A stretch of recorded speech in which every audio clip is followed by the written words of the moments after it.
ఇప్పుడు నిన్న మీరందరూ కూడా అసెంబ్లీలో మొన్న చూశారు, నిన్న చూశారు. జగదీష్ రెడ్డి గారు అన్పార్లమెంటరీ భాష వాడకపోయినా ఏకపక్షంగా ఆయనను సభ నుంచి సస్పెండ్ చేసి బయటకు పంపారు.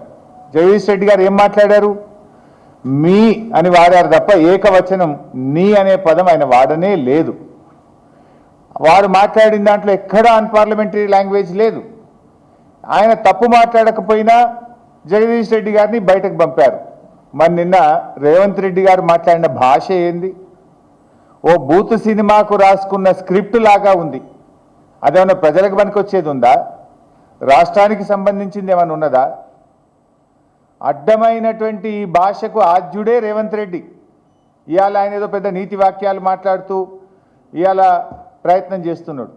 అసలు నువ్వు ప్రతిపక్షంలో ఉన్నప్పుడే సొంత పార్టీ నాయకులను సోషల్ మీడియాలో ట్రోలింగ్ చేసినటువంటి చరిత్ర రేవంత్ రెడ్డి గారిది.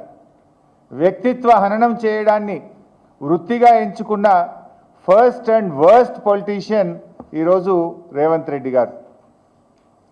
Revanth Reddy garu is the father of false narratives. Revanth Reddy garu is father of body shaming. Revanth Reddy is father of foul language. Revanth Reddy is father of social media sinners. అబద్ధాలకు బ్రాండ్ అంబాసిడర్ ఎవరు అంటే అది రేవంత్ రెడ్డి అని చెప్పక తప్పదు. నిన్నేదో జిఎస్టీ వేయాలని చెప్పిండు అబద్ధాలకు. నిజంగా అబద్ధాలకు జిఎస్టీ వేయాల్సి వస్తే ఈ రాష్ట్ర ప్రభుత్వ ఖజానా మొత్తం నువ్వు మాట్లాడిన అబద్ధాలకు జిఎస్టీ కింద పోతుంది.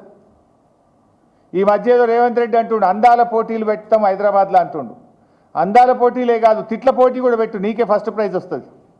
నీకంటే మించి తిట్లు తిట్టడంలో, అబద్ధాలు మాట్లాడడంలో, ఫౌల్ లాంగ్వేజ్ మాట్లాడడంలో, బాడీ షేమింగ్ వ్యాఖ్యలు చేయడంలో నీకు మించినోడు ఇంకోడు ఉండడు.